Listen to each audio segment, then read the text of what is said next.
Hey guys, Cody Barton here. Welcome to my channel. I want to ask you a question.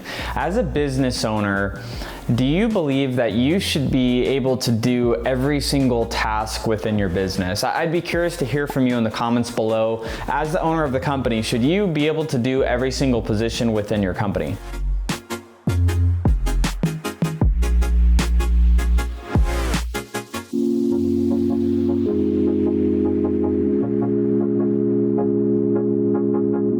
So the reason that I wanted to ask that question is because I believe older generations think that you still have to be the one that knows everything, that does everything, that performs all of the acts within your business for you to be able to be successful. You should know all the things, right? Well, I've had that perception change over the last year, and more recently I read a book called Who Not How, and it was by Dan Sullivan and Benjamin Hardy, and they wrote this book talking about, like the title says, finding the who's and not always being the one that knows the how to do what the who's should be doing for you in your business. So the reason I wanted to bring this up is because I feel like I've wasted a lot of time that I shouldn't have had to waste by trying to figure this all out on my own, trying to figure out every single role within everything that I was always doing. Like for example, I bought a course on coding, and I bought some programs all around how to do some web development and things like that, because I'm like, I need that for my business and future businesses that I'm going to build. And what I realized was I don't need to know how to do that stuff. I need to have somebody else that could do those things for me. Yes, those things need to be done, but they don't need to be done by me. And is the highest, best use of my skill set, this is something you got to ask yourself, is the highest, best use of your skill set doing the thing that you're currently doing one of those tasks in your business that really could be done by somebody else. And honestly, a lot of times could be done by somebody else even better than you would do it yourself. So I want to share 3 different things that I have recently outsourced that I'm such a knucklehead and I should have outsourced these a lot sooner. One of those was YouTube. I've been wanting to do YouTube for years, like literally for a few years now. I've been wanting to have a YouTube channel, but this is what I said. I don't know how to edit videos. I don't know anything about cameras. I don't know anything about the equipment. I don't know how to upload and do all of those things, so I just didn't do it.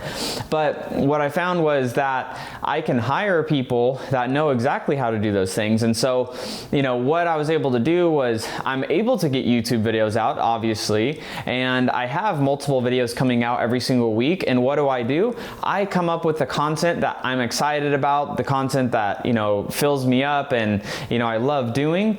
And I'm able to pass off that, after this video that you're watching right now, I take this, I put it into a Google Drive. My video editing team, they go to the video, they edit the video, they create the thumbnail, they upload it to YouTube, they do all of the things. I don't know how any of those things happen. I don't know how to edit. I don't know how it gets onto YouTube. I really don't know, and I don't really care, because I have the people on my team that are able to do that. Now, the second thing that we've recently outsourced is property management. Myself and my business partner, Pace, his wife and myself had been the ones that were doing our property management over the last couple years. And my gosh, it is mind-numbingly painful doing property management for myself. I know Laura didn't like it either. And one of the things in the book, Who Not How, that just stuck, it just burned in my head. I always remember this from the book.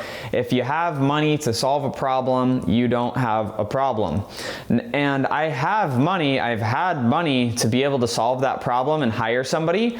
I just was being too cheap. I'm like, oh, well, we don't need to hire someone. I'm kind of doing it, and Laura, but we both hate doing it. She's way better at it than I am. I kind of suck at it, and I don't have a lot of patience for it. And we've been just, haphazardly going around doing it for the last couple years. But we've recently, after reading that book, I'm like, you know what? We're just going to hire somebody and we're going to figure it out and get somebody else handling this, because I don't want to do it anymore. And oh my gosh, was that one of the best decisions I've made in the last few months, was getting that off of my plate, because I could do, again, more of the things that I love. And you'll notice a common theme here is I'm hiring things that are my weaknesses. So as you're building a business, for those of you that are new business owners, or those of you that are working on scaling up your business, you're going to be able to scale faster when you you hire out the things you're not good at, because the things you're not good at, other people are, and they can do it faster. Like for example, me handling writing a lease for a tenant myself, that's gonna take me like 25-30 minutes to do it, because I'm like, copying, pasting, clicking here, clicking there. I get distracted because I just hate paperwork, so I do anything to distract myself, check Instagram, like do anything but getting it done. Whereas I could hand it over to a property manager that they're going to zoom through it, get it done in 7 to 10 minutes. They do it faster and more efficiently than I would, right? So, and it's because I don't love it. And so one of the biggest parts of this video is for you to understand that you don't have to do things that you hate. You don't have to do things that you don't enjoy doing.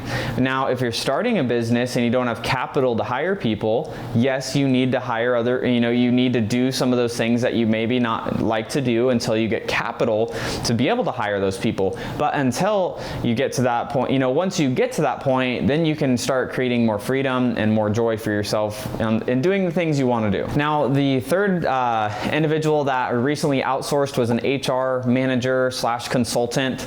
And one thing that I suck at is I suck at hiring and onboarding new hires. And I realized that because I would try to just hire anybody that had a story. I'm like, they're gonna try to work hard and I wanna help them. But what I realized is I need a professional, and that's where I got an HR manager, consultant. Her name is Sharon, and she helps now with the hiring, the firing, the onboarding trainings with all of the roles within all of the companies that I own.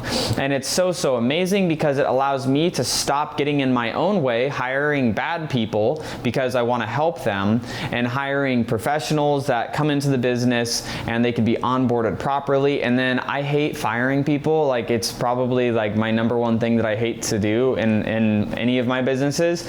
And she gets to fire people too. So I'm like, thank God, like I don't have to do that anymore. So if it's ever, somebody that's getting let go, it's Sharon that calls them and handles it. So that's just another thing that I was able to take off my plate and give to somebody else. And she loves doing it. She loves helping bring new people on, helping make sure our onboarding processes work well. And then, she doesn't love firing, but she understands it, and she's, comfortable doing that because she understands how important it is to get rid of bad people in your company. So, in sharing this concept with you, and for those of you that are new, maybe you don't even own a business yet, you're just getting a business started, or you have aspirations of beginning one.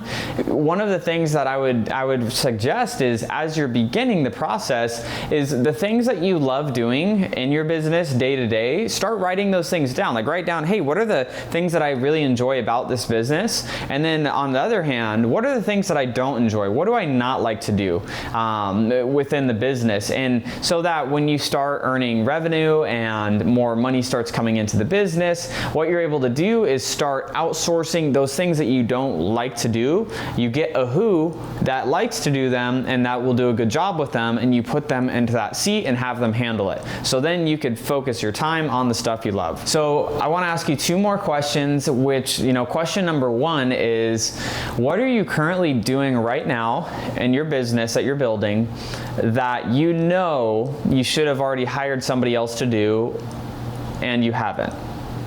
Just want to ask you, what is that? I'd love to hear from you in the comments. Let me know below. Now, question number 2 is, what is that next thing that you're going to put a plan in action? You're going to find, a dedicated date, a plan that you're going to outsource something to somebody else so that you could bring more joy into your life. Let me know in the comments. Would love to hear from you. I love hearing other business owners, getting more joy out of their business. The whole reason that you're watching this video, the reason that you're building a business isn't to be, just to make some money. Yes, business and building a business is about making money, but it's about having freedom and having more happiness and more joy, more fulfillment in life. And the way to get to that is by, yes, making money, but also to love what you're doing while you're making that money. So that's what I want to encourage you to do through this video. If you have any questions, obviously feel free to put those in the comment section. I'm going to make sure I answer every question that I get on this video. And if you did get any value from this, you know what to do. Smash the like button, subscribe, hit that notification bell.